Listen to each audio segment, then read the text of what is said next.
One of the few things I remember about my days at university was a psychology professor proclaiming that introspection was impossible. Perhaps in the strictest sense, he was absolutely right.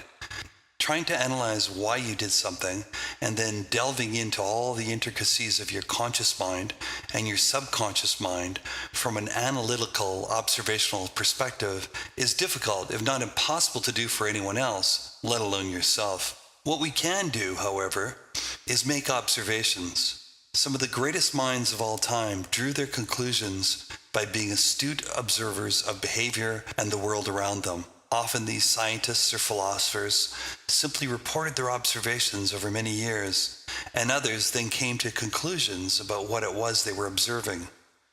My father, who is a PhD in reproductive pathology, once told me of a doctor, pre-1900s, who observed abdominal movements of pregnant women for decades, and then wrote an accurate treatise on the various stages of gestation and fetal development, and was able to recognize certain abnormalities.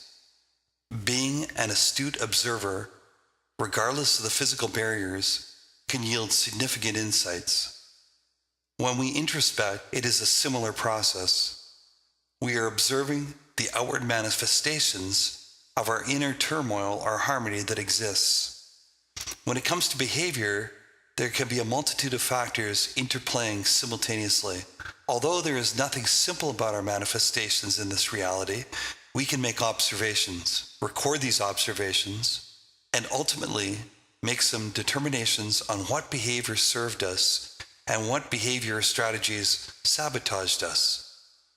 The most effective way to do this that we have discovered to date is quite simple. Keep a regular journal. Set aside some time on a regular basis to sit and think about your day's activities. What went well and what didn't go so well. Sometimes it is rewarding to record and marvel at something that went exceptional well, and then to consider how it might have even gone better, or how you could duplicate that experience over and over to create a more ideal life. Yes, that day was almost perfect. The following happened, and I responded accordingly, and was able to manifest an almost perfect existence from my perspective. I think this was predominantly due to the calmness and clarity of mind I exhibited in the face of an extremely stressful and demanding circumstance. I would like to replicate that going forward, and perhaps have a similar response in other aspects of my life that I'm not so calm in. If we were able to add a few more details into this observation, you could create a record of what happened from a purely external reality point of view, and then how you felt and behaved as a response, and what the result of that behavior was, good or bad, or somewhere in between. And of course, how people around you responded and how your circumstances changed. The only step left is to clearly state your preference between an enhancement of what went well or a complete change of behavior and strategy to eliminate the negative impact that you might have created. In our approach to introspection, we avoid an analysis of why. Why did I get in front of the audience and start to stutter and stammer and sweat profusely? Our answer is, who cares? Can we change it?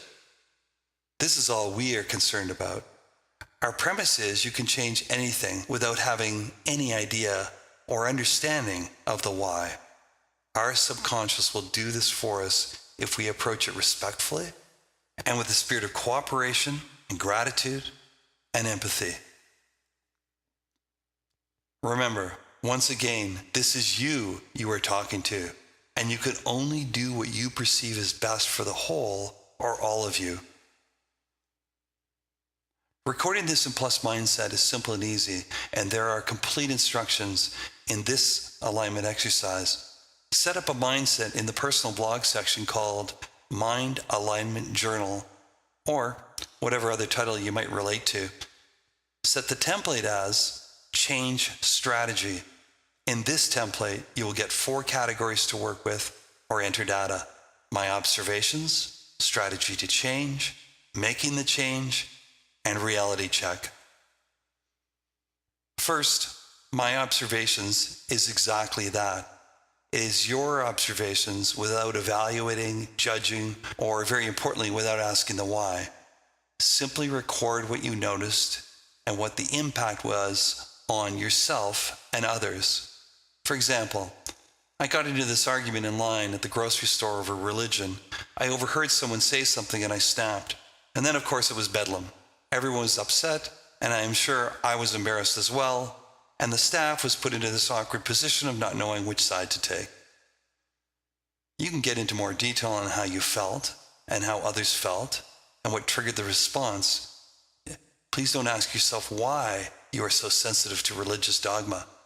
A psychoanalyst would love this, of course, and you could spend the next 20 years on their couch explaining how your parents dragged you to Sunday school for 10 years and yet were totally hypocritical in their personal lives.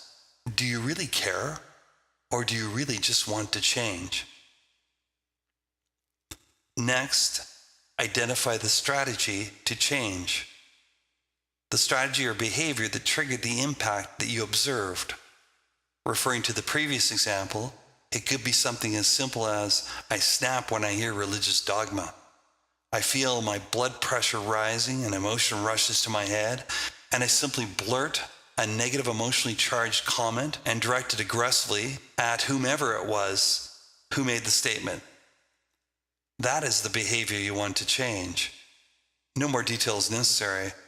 No explanation, apology, excuse, or analysis. Simply, this is what happens and I don't like it.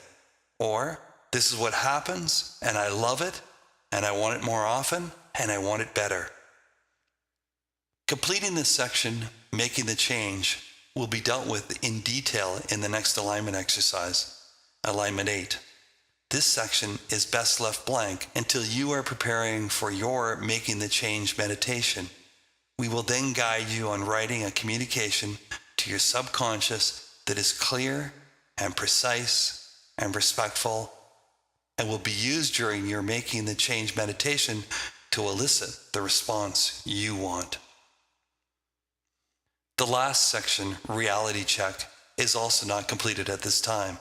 It is left blank until you notice change and perhaps the impact on your life that this change has created. It might seem strange, but over the years, many have told me that the change they made was almost instant, but went unnoticed for 1 to several weeks. It isn't something that is forced or can be forced. You can simply scan your journal regularly and read over some of the things that you've communicated to your subconscious. When you notice something has shifted, then make a note in reality check. If several weeks pass and there is no change, you should read your observations, adding notes where necessary, readjust the strategy to change, and then revisit making the change.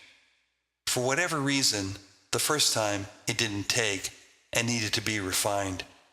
You will also notice that some of the strategies that shifted and were recorded as such have shifted back to the old behavior. In the next alignment exercise, you'll see how we always give the subconscious an escape clause.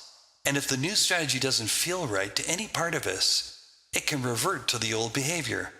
So in this latter case, there was a change and it was noticed, and then it goes back to the original state. We can conclude the behavior wasn't a fit for the whole of us and simply didn't work.